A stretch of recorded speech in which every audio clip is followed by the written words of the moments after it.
Il est 13h à Conakry, merci de votre fidélité. Bienvenue dans ce journal dont voici les titres. À 6 km de route communautaire pour Tormelin-Afria, un acquis pour faciliter la mobilité des citoyens et l'écoulement de leurs produits sur place. C'est la satisfaction et le réconfort. Nous parlerons dans ce journal du concours sur la promotion de la langue française. Les lauréats sont connus et sont récompensés par les organisateurs. L'objectif est de valoriser le français dans sa diversité et dans son utilité. Il sera question enfin de l'employabilité des jeunes. Le ministère de la Jeunesse vient de lancer le projet Fier à Conakry. Des centaines de jeunes de la capitale, de Kindia et de Mamou sont concernés. Voilà pour le sommaire. Bonjour à tous. La communauté chrétienne célèbre ce dimanche la fête de Pâques. Elle marque cette fête la fin de 40 jours de jeûne, de prière et de dévotion. Mais avant, et comme d'habitude, les fidèles de la cathédrale Toussaint ont célébré le vendredi saint. Ils ont rendu hommage au Seigneur à travers des prières et une marche pénitentielle. Marwan Kamara.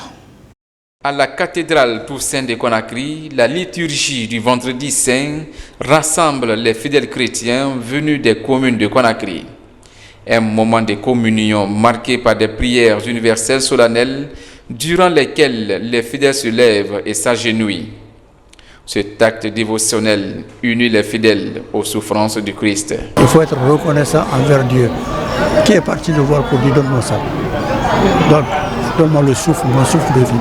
Il l'a décidé, il l'a fait pour remercier Dieu d'avoir amené sa création ou sa créature jusqu'à ce point-là. Cette journée est aussi ponctuée par la marche pénitentielle, une activité qui accueille une foule immense composée d'hommes, de femmes et d'enfants venus de partout pour vivre ces instants particuliers, des moments de témoignage de foi et de l'engagement de chacun à se remettre sur la trace de Christ.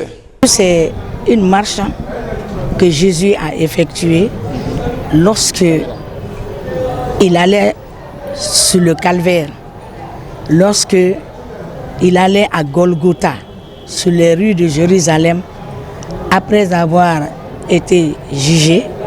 Donc, marcher aujourd'hui est un grand plaisir pour nous qui sommes ici au nom de notre ministre Elhaj Karamo Diawara, qui nous a envoyés pour marcher avec l'église anglicane, pour bénir le pays dans cette marche, pour bénir le président de la République, pour bénir le Premier ministre, pour bénir le peuple de Guinée, pour bénir l'église de Guinée, pour bénir tous les croyants. Le vendredi saint est la commémoration religieuse célébrée par les fidèles chrétiens le vendredi précédent, le dimanche de Pâques.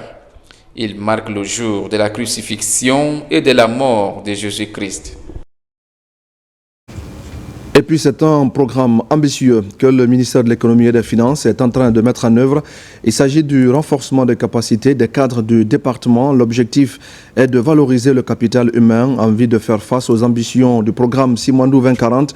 La finalité, c'est de permettre à la Guinée de bénéficier des retombées de ses ressources et de ne toujours pas compter sur les institutions internationales de financement. Amadou Touré.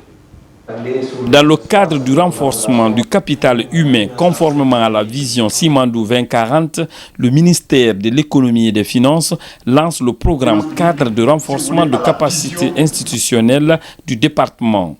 Une initiative appuyée par le programme des Nations Unies pour le développement PNUD. Objectif, renforcer la gestion des finances publiques dans le but de garantir une gouvernance efficace et transparente. Vous voudrez aujourd'hui, à travers ce programme, effectivement, bâtir un écosystème qui intègre en fait toutes les infrastructures, de sorte que la gestion macroéconomique, la gestion des finances publiques soit effectivement arrimée, si vous voulez, à ce qui est attendu aujourd'hui des revenus du secteur minier. Il s'agit d'un programme très important qui permettra de renforcer les capacités institutionnelles, de moderniser les institutions et aussi de coordonner toutes les chaînes. Au fait, c'est nécessaire surtout pour donner un bon soubassement pour le développement de la Guinée. Ce programme de renforcement des capacités des ressources humaines rime avec la volonté des autorités de la transition à éviter à la Guinée le spectre de la malédiction des ressources naturelles à laquelle nombreux pays riches en ressources minières ont été victimes. Nous sommes en train de bâtir des schémas de développement et qui vont s'appuyer sur la projection des ressources que nous allons encaisser.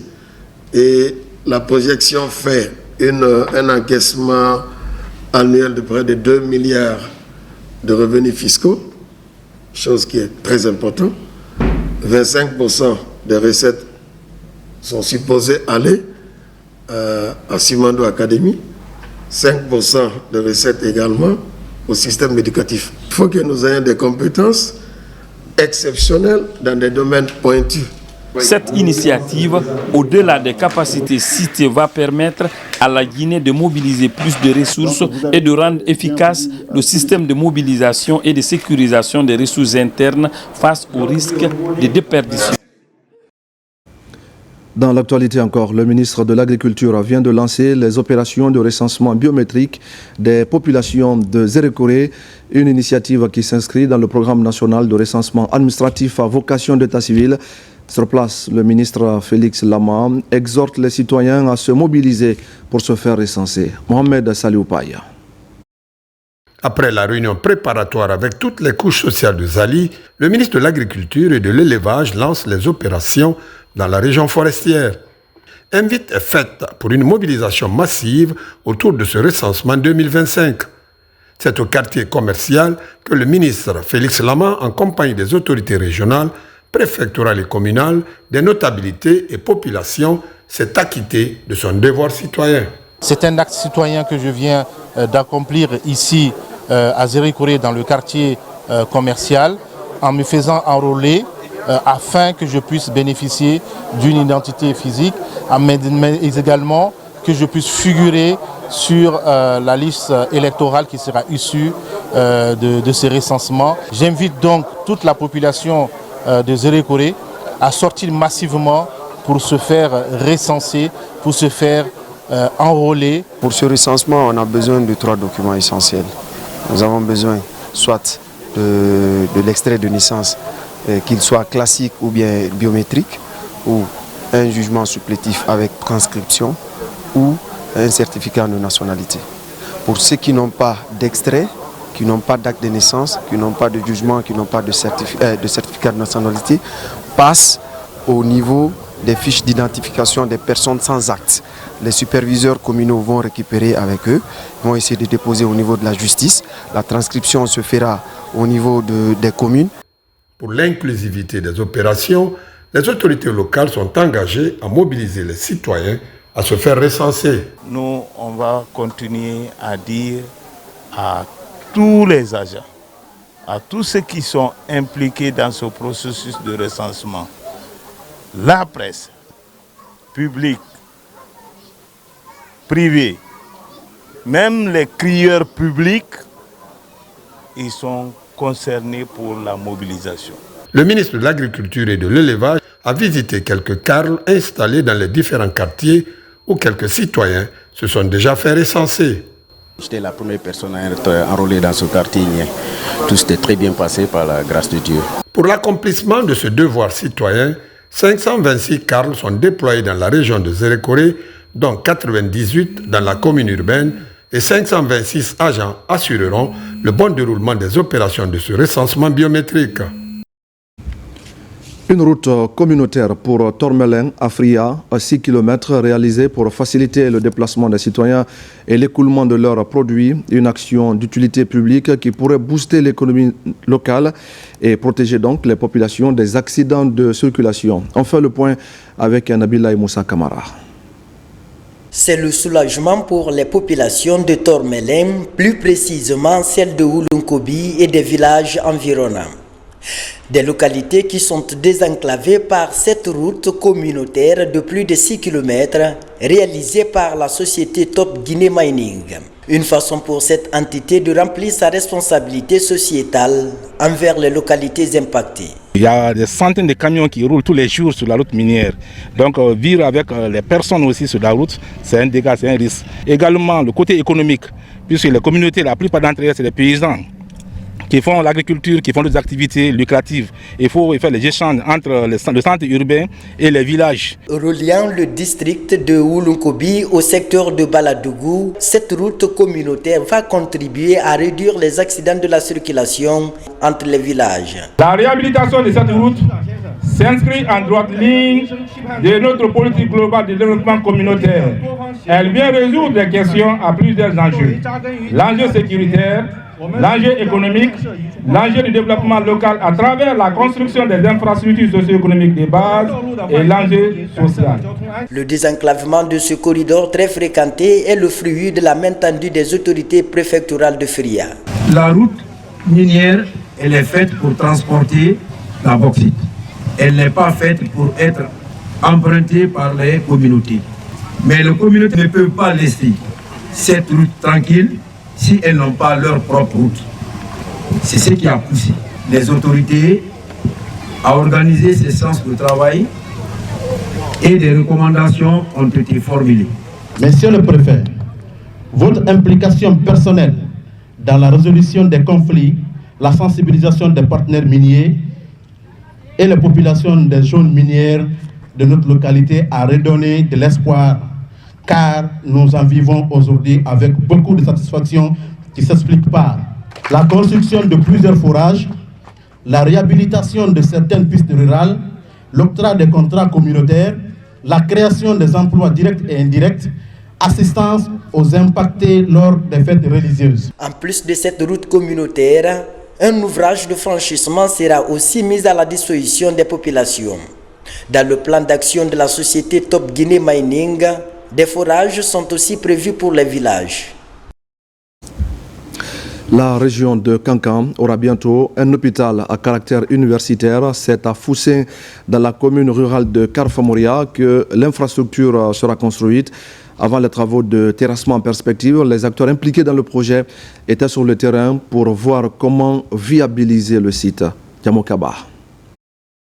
À la périphérie de Kankan, le district de Foussin, choisi pour abriter le futur hôpital régional de Kankan. Ce projet hospitalier à caractère universitaire sera bâti sur une superficie de 7 hectares. La construction de l'établissement sanitaire régional de Baté représente une opportunité unique de bâtir un lieu de soins, d'enseignement et de recherche à la hauteur des ambitions de la médecine de demain. Le site de Kankan, c'est un site qui est impeccable, donc du coup je pense que après cette mission, on va essayer de voir l'étape suivante qui sera ce qu'on appelle ici le terrassement du site pour qu'enfin nous puissions démarrer les travaux dans un bref délai. L'entreprise aujourd'hui qui est chargée de mettre en exécuter ces travaux-là au bénéfice du ministère de la Santé, c'est que l'entreprise est fin prête. Et dans les jours à venir, vu que ce projet n'est pas anodin, c'est un projet placé sur les priorités présidentielles, nous espérons que les choses seront débloquées et très rapidement, d'ici la prochaine visite, que vraiment ce bijou sortira de terre. Très favorable au bien-être des populations, cette contribution significative du général Mamadi Doumbouya mobilise les acteurs sur le terrain pour exposer les grands enjeux de ce projet présidentiel avant le lancement officiel des travaux. Le président de la République a offert 4 hôpitaux régionaux à la Guinée et il a demandé de les paramétrer de la même façon pour les 4 régions. Le travail a été entamé pour Kindia, Labé. Aujourd'hui, on est à Kankan et après on continuera pour Zérékori. L'hôpital régional, là, on avait parlé depuis combien de temps? Ça a été présenté combien de fois? Mais grâce au CNRD, grâce aux initiatives du général Mamadi Doumbouya, c'est devenu une réalité. Rester en bonne santé tout au long de sa vie définit les axes prioritaires du président de la République.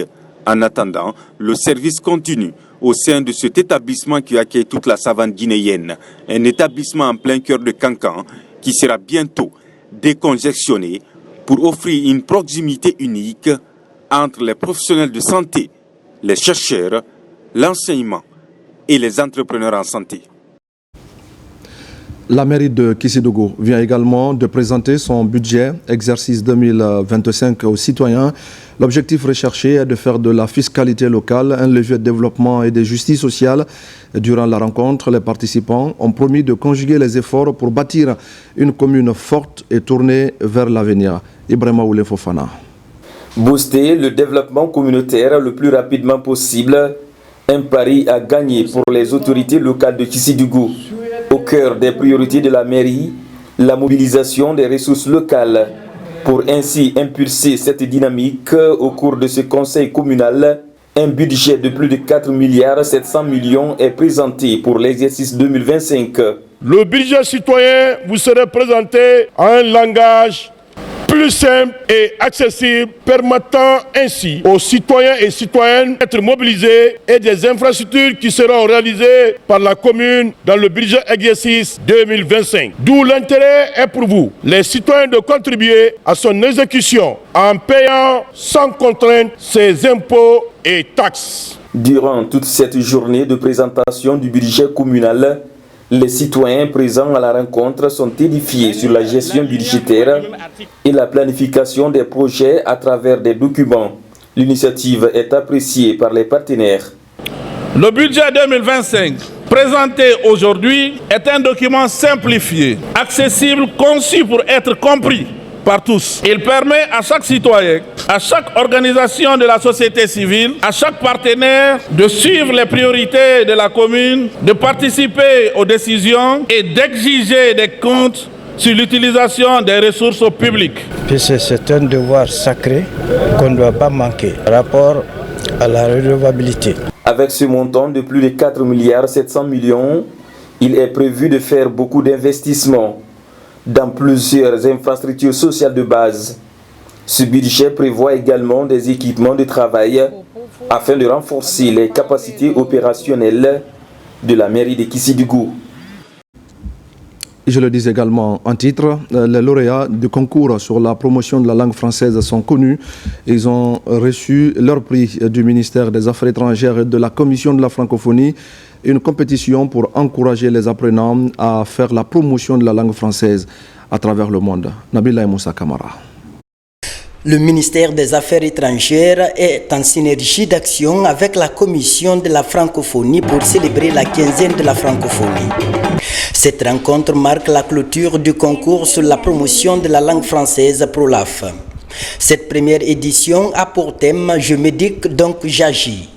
Au cours de cette compétition, les stratégies de promotion de la langue française sont mises en place pour créer de l'émulation entre les jeunes élèves. La compétition a une importance capitale car ils permettent aux élèves de renforcer leur confiance en eux.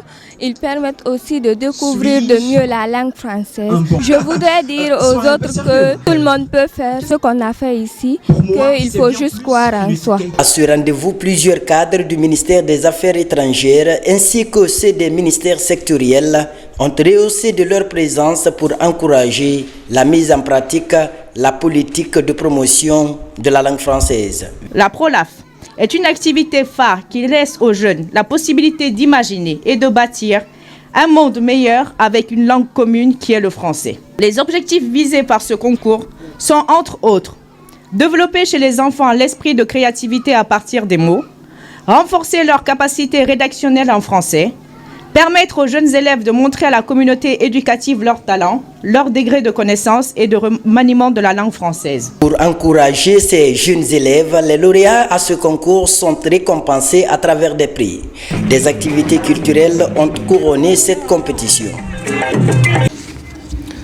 Et nous allons prendre à présent la direction de Koya, notamment à Manéa, pour parler de la visite de terrain de l'entrepôt de la pharmacie centrale de Guinée. La délégation conduite par la secrétaire générale du ministère de la Santé a constaté le niveau d'avancement du chantier.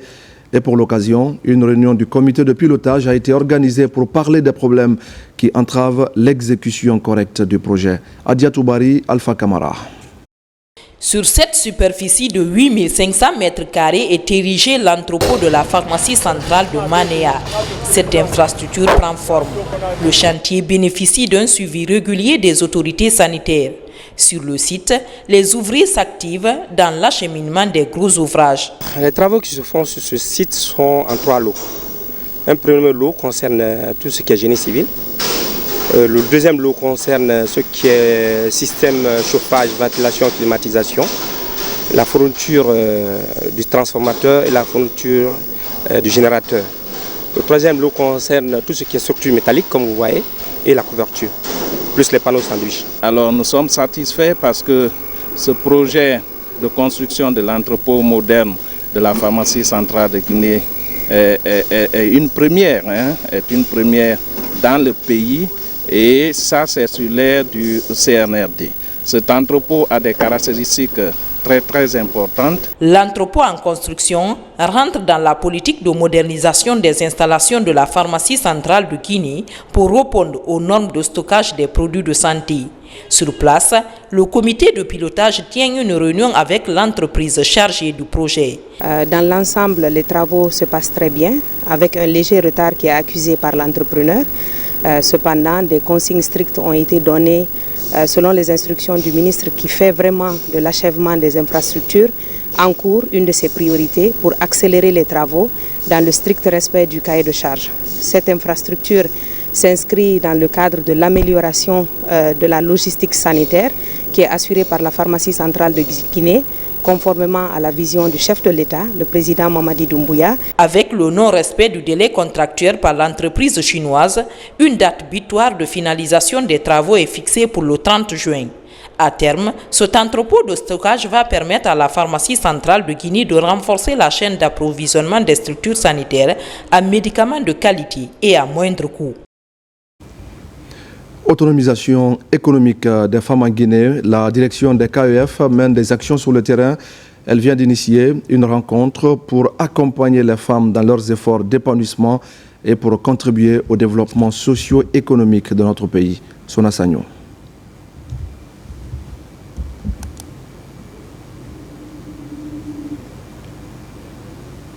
C'est dans le but de créer de l'emploi décent et de mettre en lumière l'esprit de créativité des jeunes que le ministère de la Jeunesse et des Sports, à travers la Direction nationale de l'emploi et de l'auto-emploi, Comment favoriser l'autonomisation économique des femmes afin qu'elles contribuent à leur épanouissement et au développement du pays?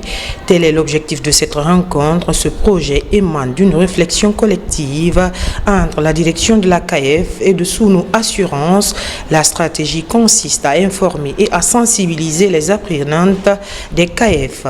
Au niveau du ministère de la promotion féminine, à travers les KF, pour former les filles et les femmes à des filières. Donc c'est une aubaine pour nous les femmes de Guinée à voir nos filles qui n'ont pas eu la chance d'aller à l'école. Cette année, la première action au sein des KF, donc c'est une action de mentoring. Nous avons la chance d'être accompagnés par 5 dames exceptionnelles au parcours inspirant et qui sont venues aujourd'hui partager avec ces jeunes filles et ces jeunes femmes dans le KF de Cameroun leur expérience, leur expertise pour aider ces femmes également à se construire. Ce projet marque une étape importante dans la promotion des droits des femmes et leur intégration dans tous les aspects de la société. Tout au long de cette journée, ces femmes inspirantes ont partagé leur expérience et leurs perspectives avec les apprenantes des KF. Moi, j'appelle à toutes les femmes qui sont à la maison, qui ne font rien, pour ne pas que tu pars au marché,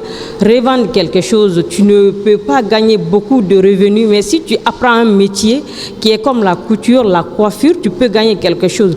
Qui dit autonomisation dit se prendre en charge. Nos filles prendront conscience, je leur fais appel, d'apprendre les métiers ou aller à l'école, apprendre quelque chose pour leur devenir. Les centres d'autonomisation et d'entrepreneuriat féminin restent un cadre idéal pour les filles et femmes à se positionner vis-à-vis des défis qui pourraient s'imposer à elles dans la vie courante. Dans l'actualité encore, le ministère de la Jeunesse et des Sports, à travers la Direction nationale de l'emploi et de l'auto-emploi des jeunes, vient de lancer le projet Fier à Conakry. Le programme va impacter 600 jeunes scolarisés ou non scolarisés sur le corridor Conakry-Kindia et Mamou. Il s'agit de permettre aux bénéficiaires de se professionnaliser et d'accéder facilement à des emplois décents. Moussa Komara. C'est dans le but de créer de l'emploi décent et de mettre en lumière l'esprit de créativité des jeunes que le ministère de la Jeunesse et des Sports, à travers la Direction nationale de l'emploi et de l'auto-emploi, lance ce projet FIER, formation, insertion, entrepreneuriat et résilience. Le projet consiste d'abord à alphabétiser ceux qui ne savent ni lire ni écrire, ensuite à leur doter d'un certain nombre de compétences qu'on appelle CVC, telles que la citoyenneté, tels que le leadership, tel que le management, même si c'est à leur petit niveau, il est important qu'ils prennent conscience qu'eux aussi, là où ils sont des acteurs de développement. Donc il faut se préparer. Aujourd'hui, on parle de Simandou 2040. Qui va mettre en œuvre Simandou 2040? Ce sont ces jeunes-là. L'épanouissement et l'autonomisation des jeunes et femmes sont des enjeux majeurs pour la Guinée. Ce programme ambitieux soutenu par l'Agence belge de développement Enabel se veut une réponse rapide et concrète. Durant la formation, des modules en lien avec les besoins du marché de l'emploi seront enseignés pour faciliter l'employabilité des bénéficiaires et revivier en eux l'esprit entrepreneurial. Parmi les actions que nous ciblons et que nous voulons mettre en œuvre, la première est la formation professionnelle modulaire basée sur l'alternance dans des secteurs porteurs, validés par une étude sur les opportunités entrepreneuriales, les métiers porteurs et le marché de l'emploi que nous avons mené ensemble sur le corridor, y compris à Mamo. Ce premier cycle de parcours de formation concerne 600 jeunes scolarisés ou non scolarisés sur le corridor Conakry-Kindia et Mamou. Dans chacune des villes, la formation débutera par un groupe de 50 jeunes et femmes en vue de créer de la valeur économique pour eux et leurs familles. En venant ici, j'ai l'espoir d'aider ma maman. Parce que mon papa est décédé, donc j'ai l'espoir de réussir. Ce projet FIER, formation, insertion, entrepreneuriat et résilience, est né après le succès retentissant de la création des centres d'information et d'orientation des jeunes en Guinée-Siose. Le parcours de la formation se fera en 9 mois. Au quartier Bonfi maintenant, dans la commune de Matama, une cérémonie de lecture du Saint-Coran vient d'être organisée. Elle est initiée par les ressortissants de Sabadou Baranama, résidant à Conakry. Leur objectif est de prier pour la paix et surtout de soutenir les actions des autorités du pays. Marwan Kamara. À Bonfi, les fils ressortissants de la sous-préfecture de Sabadou Baranama, résidant à Conakry, se réunissent à la faveur d'une cérémonie de lecture du Saint-Coran suivie des sacrifices pour la paix et le soutien au CNRD dans sa noble mission de refondation. Cette lecture du Coran a été initiée par la jeunesse, la sous-préfecture de Sabadou, Baranama, pour tous les fils du pays. Et cela est tenu à l'honneur du chef de l'État et nous l'accompagnons dans tout ce qu'il fait. Notre aide pour le président de la République, le général Mamadi Doumbouya, bénir pour la cohésion, pour qu'il puisse atteindre son objectif. Le développement de la Guinée, harmonie de la Guinée, tel que nous observons depuis le 5 septembre 2021. Cette séance de lecture du Saint-Coran renforce la fraternité entre les fils ressortissants de Sabadou. Il implore aussi la grâce divine pour leurs disparus. Voir les ressortissants de 33 villages réunis à Bonfi ici aujourd'hui pour faire la lecture du Saint-Coran, non seulement pour le président de la République, pour le pays, surtout pour notre papa, Feu Elhadji Kerfala Diane Doumbouya. Parce que si tu entends le président Mamadi Doumbouya, c'est qu'il a un papa et une maman. Des prières ont été formulées afin que le chef d'État puisse réaliser l'ensemble des projets de développement qu'il ambitionne pour le pays. Et nous avons également profité, comme c'est une cérémonie qui a regroupé beaucoup de personnes, pour appeler l'ensemble des citoyens à se mobiliser comme un seul homme à partir du 15 avril pour participer au processus de recensement biométrique qui va être lancé sur tout le territoire national. Les ressortissants de la sous-préfecture de Sabadou Baranama, dans leurs prières, mettent en avant le développement de leur localité qu'ils souhaitent voir érigée en préfecture. Et voilà, mesdames et messieurs, c'est la fin de ce journal. Merci à tous de l'avoir suivi. Restez avec nous pour d'autres actualités de la Guinée, notre paradis terre de richesse et d'innovation. À tout à l'heure.